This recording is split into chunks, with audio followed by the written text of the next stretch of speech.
नमस्कार मित्रों, आप लोग पढ़ाई अच्छी अच्छा घर पे पढ़ते हो ना सभी लोग। अभी आप पढ़ने जा रहे हो दुनिया का सबसे सरल सब्जेक्ट राजस्थान का इतिहास। एक ऐसा सब्जेक्ट जो आसानी से याद हो जाता है और यदि आप मेहनत करते हो तो आपका एग्जाम में किसी भी क्वेश्चन का आंसर गलत नहीं जाता। ये आपकी मेहनत के ऊपर डिपेंड है।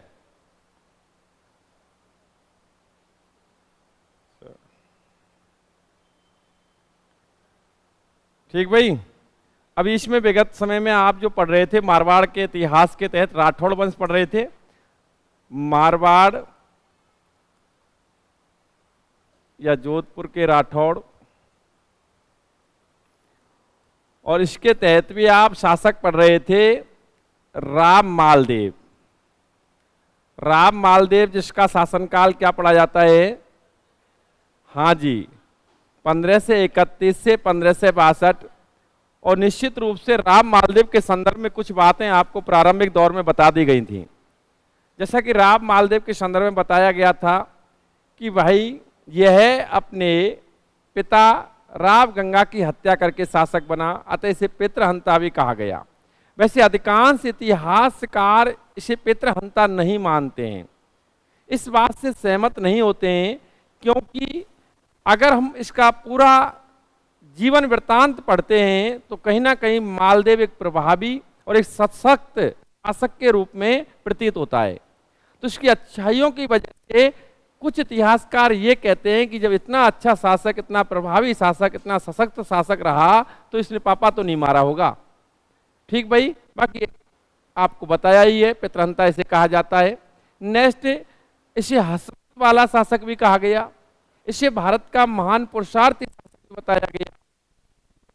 इसकी महत्वाकांक्षाओं की तो निश्चित रूप से जब ये शासक बना था तो उसके अधिकार क्षेत्र में केवल 2 परगने थे, एक तो सोजत का परगना और एक जो। शासक बनने के बाद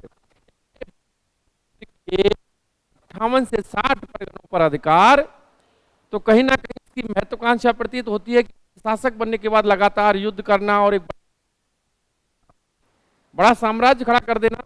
इसके तहत आपने इसके प्रमुख युद्ध भी पढ़े, जिसमें आपने एक पढ़ा था पहुबा का युद्ध। और पहुबा का युद्ध कब हुआ था, किस किस के मध्य हुआ था? एक ये आंसर आएंगे। आप ये मत सोच के यहाँ लिखा करो कि भाई इसको हम कलेक्ट कर लेते हैं और एग्जाम आएगा तब पढ़ेंगे। अगर इस विचारधारा के तहत पढ़ोगे तो निश्चित रूप से नुकसान होगा। आपके पास कम मैटर आता है प्रतिदिन, आप 10 मिनट में 15 मिनट में उसको रिवाइज कर सकते हैं, उसका चिंतन कर सकते हैं। और मेरा मानना है जो इस प्रक्रिया को फॉलो करता है उसका कभी भी ऐसा नहीं है कि भाई आंसर भी गलत नहीं जाता है और निश्चित रूप से याद भी हो जाता है। ठीक भाई। नेक्स्ट एक युद्ध बताया मैंने, ग्रीष्मेल युद्ध। ग्रीष्मेल या जेतारण युद्ध, ये कब हुआ था? 1544, 5 जनवरी 1544। देखो आप आराम से याद कर सकते हैं, थोड़ा सा बस ध्यान रखना है, चीज़ों को यहाँ ध्यान से सुनना है, घर रिवीजन करना है। मुझे पता है याद हो जाता है। ठीक भाई। 1544 एक तरफ शेरशाह सूरी और दूसरी तरफ कौन? राम मालदेव। जीतता कौन है इसमें? शेरशाह सूरी। इस संदर्भ में मैंने कुछ बातें आपको बताई थी, लेकिन उन्हें नोट नहीं करा पाया विगत क्लास में। ठीक भाई। तो वो कुछ 4 से 5 पॉइंट हैं जो महत्वपूर्ण हैं, वो तो नोट कराने हैं मुझे। और उसके बाद सीधा हम आगे का घटनाक्रम जो है, जैसा कि मैंने बताया था कि राम मालदेव से संबंधित एक अन्य जो क्वेश्चन के रूप में पढ़ा जाता है वो पढ़ा जाता है इसकी पत्नी उन्मादे या उम्मादे, जिसे इतिहास में रूठी रानी के नाम से भी जाना। ठीक भाई, उसके बारे में बताएंगे, लेकिन पहले आप जो 4 से 5 पॉइंट हैं इसके संदर्भ में ग्रीष्मेल युद्ध के मैटर में, उसको नोट कर लो। विगत क्लास में जो चल रहा था ग्रीष्मेल युद्ध, आपको नोट करना है। कल ये नोट कर लिया था युद्ध। ठीक भाई, जिसका रह गया वो नोट कर लो। अच्छा, ये नोट भी नहीं किया था युद्ध भी, ग्रीष्मेल या जेतारण का युद्ध, ये आप ऐसे ही नोट कर लो। 15 से 44। और इसमें आप देखें एक तरफ शेरशाह सूरी और दूसरी तरफ कौन? राम मालदेव। अब इसमें जो रिलेटेड क्वेश्चंस हैं वो मैं आपको नोट करा देता हूं, क्योंकि कल मैं इसको समझा चुका था। अब नोट करा देता हूं। जैसे कि फर्स्ट पॉइंट लिखें इसमें, ये लिख लिया, लिख लो आप, लिख ले, इस युद्ध को तो लिख ले भाई, इसको लिख ले, ऐसे ही लिख ले। और ये ध्यान रखना, मैं अधिकांश युद्ध यही लिखा, ऐसे ही लिखाता हूं। अगर मैं यहाँ कुछ स्थिति क्लियर नहीं कर पाता हूं तो इसका मतलब ऊपर वाला ही जीत रहा है। क्या? अब वो लगाता, पर कोई दिक्कत नहीं है, मैं बोल देता हूं, कोई दिक्कत नहीं। हाँ लिखिए इसमें,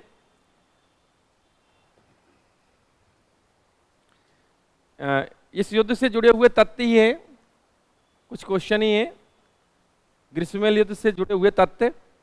ठीक भाई, लिखें इसमें, राम मालदेव के विरुद्ध, राम मालदेव के विरुद्ध शेरशाह सूरी को उकसाया।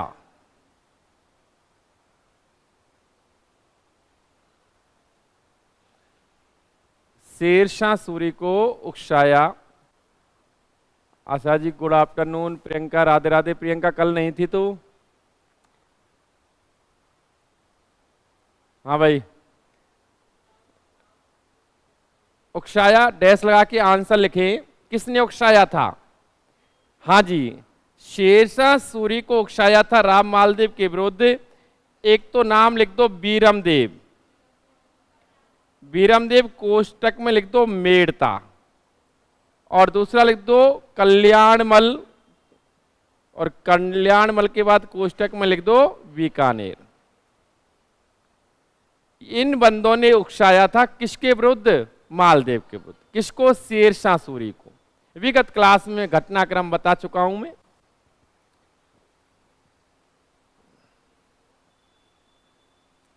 लिख लिया?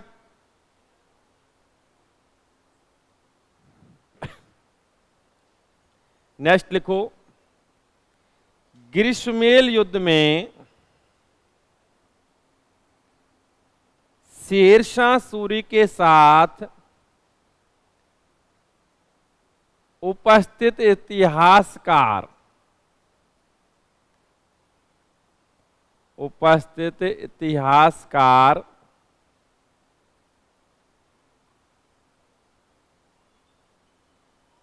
कौन था?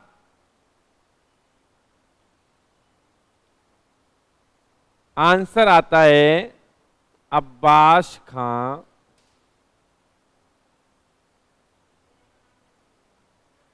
शेरवानी। अरे ये ओवर राइटिंग होती है क्यों बोर्ड पे। अब्बास खां शेरवानी, और इसने लिखी तारीख शेरशाही।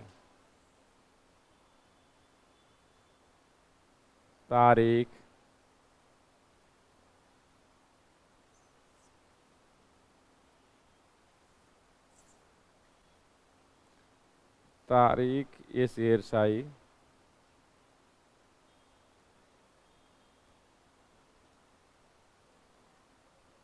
ठीक भाई, किसने लिखे? हाँ जी, राव जैसी, आपको पता है मैंने विगत क्लास में बताया था कि पराजित हुआ, मारा गया, तो कल्याणमल चला गया था शेरशाह सूरी के पास। आप बीरमदेव के रूप में और भी व्यक्ति पढ़ेंगे। आपको बता दें जालोर के तहत भी आप बीरमदेव पढ़ते हो। किसका? ये मेड़ता से था। आपको बता दूं ये रतन सिंह का भाई था, दूधा का छोरा था। हाँ, आपको ग्राफ बताया था मैंने पूरा। ये वो बंदा है जिसने, आपको पता हो बीरमदेव वो बंदा है इसने स्वतंत्र रियासत की स्थापना की थी। भाई इसने क्या है, मेड़ता जागीर थी, मेड़ता जागीर थी, जोधपुर के अधीन आती थी, लेकिन इस बंदे ने उसको स्वतंत्र रियासत घोषित कर दिया क्योंकि सूजा इतना ताकतवर शासक नहीं था, प्रभावी शासक नहीं था। अब इसीलिए तो मालदेव ने, एक बात तो मालदेव का बीकानेर पर अधिकार करना, मालदेव को मेड़ता को हस्तगत करना, अन्य परगनों को अपने अंदर मिलाना, मैंने कहा 58 परगनों, ये क्या था? बस यही एक तो महत्वाकांक्षा थी। दूसरी, इन लोगों ने जो विगत समय में इस घटनाओं को अंजाम दिया था कि सूजा के समय अलग होना या इस प्रकार की, देखो बीका राबिका ने जोधपुर पर चढ़ाई की थी, ये भी मैंने पॉइंट नोट कराया है। तो कहीं ना कहीं ये चीजें पहले से ही देखो मनमुटाव हुए हुए थे इनके, तभी तो इसने इस प्रक्रिया को लागू किया। ठीक, नेक्स्ट लिखो, ग्रीष्मेल युद्ध में, ग्रीष्मेल युद्ध में मालदेव के सेनापति, राम मालदेव के सेनापति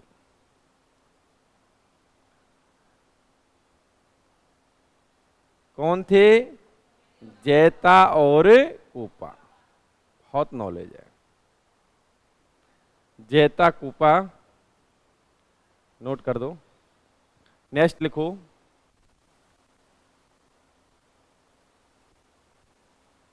ग्रीष्मेल युद्ध में, ग्रीष्मेल युद्ध में शेरशाह सूरी की, ग्रीष्मेल युद्ध में शेरशाह सूरी की सहायता हेतु अतिरिक्त सेना लेकर आया,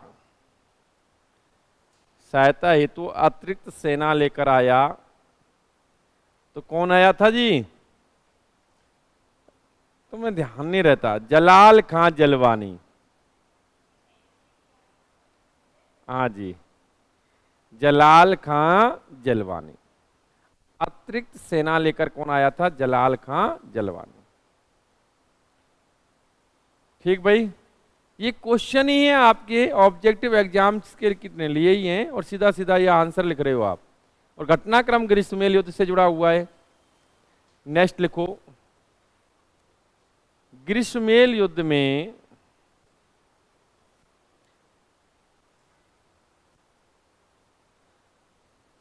राम मालदेव के वीर सेनापति, ग्रीष्मेल युद्ध में राम मालदेव के वीर सेनापति जैता कूपा वीर गति को प्राप्त हुए और शेरशाह सूरी को विजय मिली।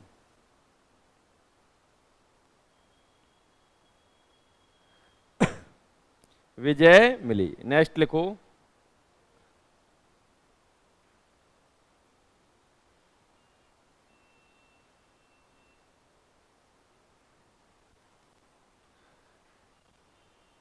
ग्रीष्मेल युद्ध को शेरशाह सूरी ने, या ग्रीष्मेल युद्ध में शेरशाह सूरी ने, ग्रीष्मेल युद्ध में शेरशाह सूरी ने बड़ी मुश्किल से विजय प्राप्त की और विजय के पश्चात शेरशाह सूरी ने कहा, और विजय के पश्चात शेरशाह सूरी ने कहा, मैं मुट्ठी भर बाजरे के लिए हिंदुस्तान की बादशाहत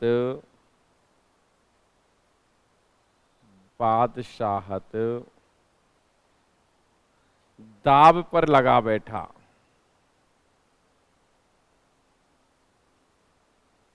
दाव पर लगा बैठा।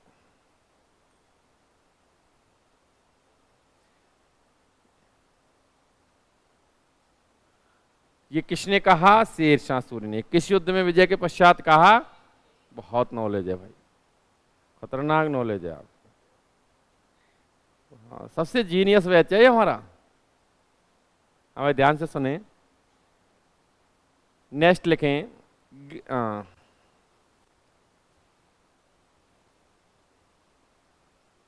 ग्रीष्मेल युद्ध को जीतने के पश्चात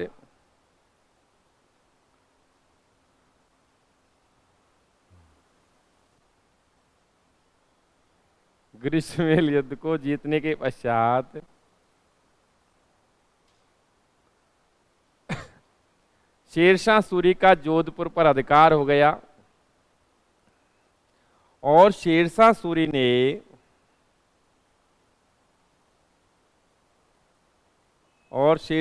ने जोधपुर का प्रशासक नियुक्त किया। शेरशाह, देखो ये बता दिया मैंने विगत क्लास में कि भैया सेकंड ग्रेड में आया था क्वेश्चन। जोधपुर का प्रशासक शेरशाह सूरी ने जोधपुर का प्रशासक किसे नियुक्त किया था? हाँ जी, शेरशाह सूरी ने जोधपुर का प्रशासक नियुक्त किया। प्रशासक को नियुक्त किया। तो आंसर आता है जी, एक तो खवास खां,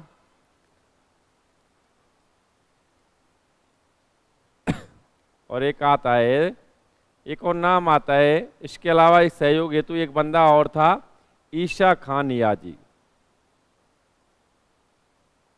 वैसे मैं आपको बता दूं ऑप्शन में यही बंदा था, उसके अलावा अदर 3 ऑप्शन थे और खवास का आंसर था। बाकी ये 2 बंदे नियुक्त किए थे। दोनों के नाम लिखने हैं आपको कॉमा लगा के। ठीक भाई, एक आपको स्मरण हो तो मैंने मेवाड़ के इतिहास के तहत उदय सिंह पढ़ाया था, और उदय सिंह के समय आपको पता हो तो मैंने ये घटनाक्रम बताया था। जैसा कि शेरशाह सूरी आ रहा था जोधपुर पर आक्रमण करने के लिए, तो वो मेवाड़ की सीमा से भी गुजरा था। ठीक भाई, मेवाड़ की सीमा से भी गुजरा था, और उस समय क्योंकि वो यहां आ रहा था, उस समय उदय सिंह ने अपने महल की कुंजियां, चाबियां शेरशाह सूरी को भिजवा दी, और एक तरह से अप्रोच रूप से अधीनता स्वीकार कर ली। ये बात बताई थी मैंने, लिखा है आपने? ठीक भाई, तो आप देखें इसमें उस समय भी उसे मेवाड़ का प्रशासक किसे नियुक्त किया था? चित्तौड़ का प्रशासक किसे नियुक्त किया था?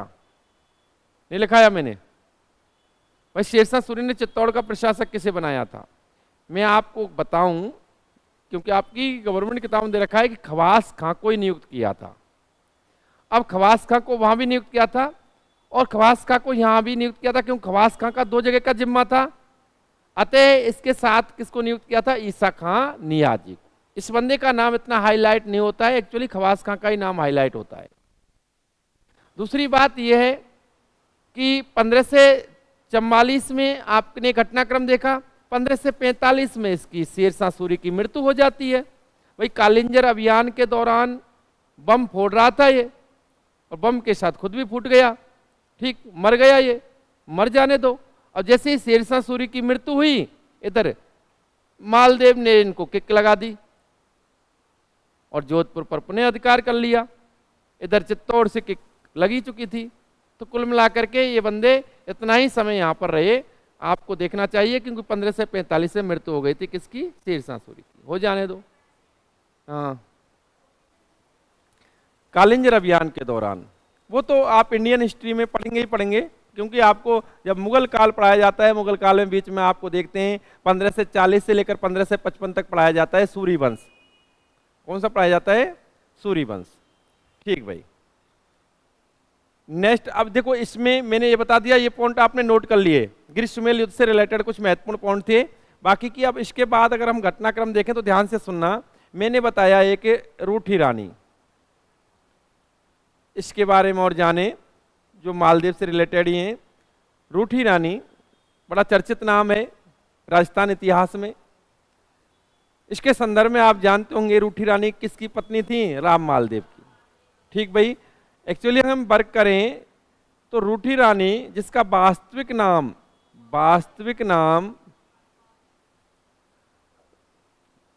था उम्मादे या उन्मादे। ठीक भाई, ये वास्तविक नाम था। और मैं आपको स्पष्ट कर दूं, ये जो उम्मादे या उन्मादे जो थी, ये जैसलमेर के शासक लूणकरण की पुत्री थी। पता होगा आपको? हाँ जी, बहुत अच्छी बात, पता है। तो वैसे आपको बता दूं, लूणकरण नाम आता है। वैसे लूणकरण नाम से बीकानेर में भी शासक आता है। ठीक भाई, कलयुग का कर्ण जिसे कहा जाता है। हाँ, जैसे इसी का तो छोरा था, बिल्कुल सही बात।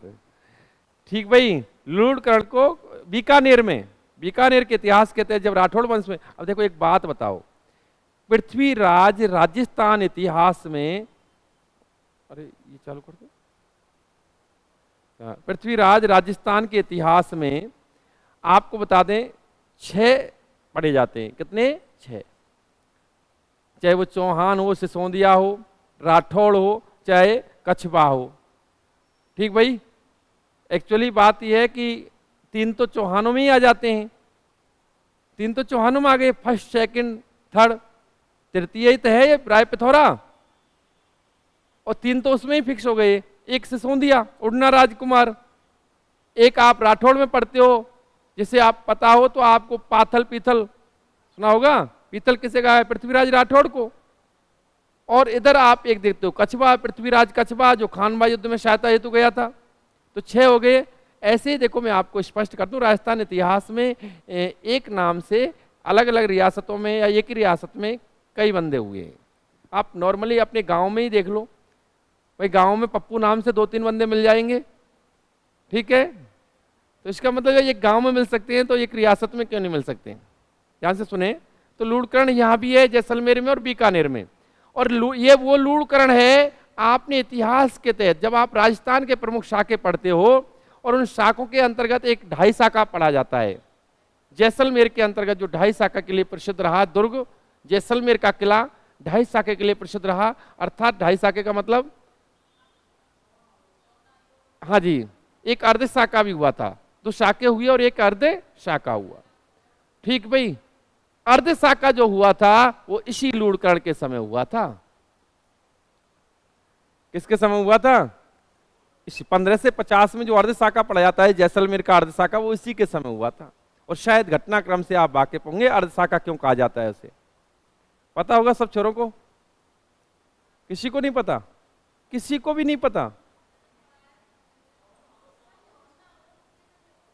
हाँ बिल्कुल, आप तो पहले से बहुत मेहनत किए हुए हैं। नहीं, आपका सिलेक्शन फेयर है पक्का। वैसे मेरा मानना यह है, मैं चाहे 1000 की क्लास पढ़ाऊं, चाहे 500 की, चाहे 2 की, चाहे 4 की, मेरा मानना है, मेरी विचारधारा यही प्रेषित होती है कि भाई सबका सिलेक्शन फेयर है। क्योंकि एक बात बताओ, हम इतनी दूरी से आते हैं, यहाँ अध्ययन करते हैं, एकाग्रता के साथ बैठते हैं, टाइम स्पेंड करते हैं, तो हमारी भी यही विचारधारा होनी चाहिए कि सिलेक्शन होगा, 100% होगा, तभी तो हम आ रहे हैं। इसका मतलब सबका सिलेक्शन फेयर है, कन्फर्म होगा प्रत्येक स्टूडेंट का। अब देखो यहाँ ध्यान से सुने, लूणकर्ण की पुत्री थी, जैसे मैं शाखे पढ़ाऊंगा और जैसलमेर के अंतर्गत या जैसलमेर का किला पढ़ाऊंगा तब इन शाखों को समझा दूंगा। ठीक भाई, अभी हम इस पर टाइम स्पेंड ना करके सीधे यहाँ पर आते हैं पॉइंट पर। इसकी पुत्री थी उम्मादे या उन्मादे। इसका विवाह हुआ किसके साथ? राम मालदेव के साथ, जो आप पढ़ ही रहे हो। बताया जाता है ये राम मालदेव से रूठ कर चली गई, और रूठ कर चली गई थी तारागढ़ दुर्ग अजमेर। कहाँ चली गई थी? तारागढ़ दुर्ग अजमेर। बताया जाता है कि वहां पर रही। इसको बुलाने के लिए इस रूठी रानी को, चूंकि ये रूठ कर चली गई थी तो इतिहास में इसे रूठी रानी के नाम से जानने लगे। इसको बुलाने के लिए मालदेव ने भेजा था किसे? ईसरदास बारहट को। ईसरदास बारहट को राम मालदेव ने इस रूठी रानी को बुलाने के लिए भेजा था, ईसरदास बारहट को। और महल की रानियों ने, जो महल की, ये है राम मालदेव की और भी पत्नियां थीं। राम मालदेव की और जो पत्नियां थीं या महल की रानियों ने इसके पास भेजा था। ये मालदेव ने भेजा था ये बंदा तो, और रानियों ने भेजा था आशा बारहट को। किसको भेजा था? आशा बारहट को। एक्चुअली आप जानते हो रानियों ने क्यों भेजा था? रानियों ने इसलिए भेजा था कि भाई निश्चित रूप से तुम सबसे सीनियर ही, लेकिन अभी यहाँ पर जब आएंगे तो उतना सम्मान यहाँ पर आपको नहीं मिलेगा, क्योंकि यहाँ पर स्थितियाँ अलग हो गई हैं। निश्चित रूप से यहाँ पर जो और रानियाँ हैं वो अपना प्रभाव स्थापित कर चुकी हैं, इसलिए अब आपका ना आना ही बेहतर होगा। अतः आशा बारहट को भेजा था रानियों ने कि मैं मत आ तू यहाँ पर, अब दिक्कत आएगी। और इसको बुलाने के लिए मालदेव ने किसे भेजा था? ये आई नहीं है आजीवन, ठीक भाई, नहीं है। इसे इतिहास में रूठी रानी के नाम से जाना जाता है। मैं आपसे एक क्वेश्चन और पूछ लेता हूं, रूठी रानी पुस्तक के लेखक कौन है? हाँ हाँ सही बताया, रूठी रानी पुस्तक के लेखक, कोई नहीं पता? अच्छा ये बात है क्या? रूठी रानी पुस्तक के लेखक हैं केसरी सिंह बारहट। कौन है? केसरी सिंह बारहट। रूठी रानी पुस्तक के लेखक कौन है? केसरी सिंह बारहट। ठीक भाई, ये सामान्य सी जानकारी जो जीके के तहत क्वेश्चन बनते हैं 3 से 4, उनके तहत हमने रानी उन्मादे या उम्मादे को बताया, जिसे इतिहास में किस नाम से जानी गई? रूठी रानी के नाम से। कोई बात ना है, आप पढ़ ली। ठीक, और भी और चीज पढ़ेंगे अभी आप।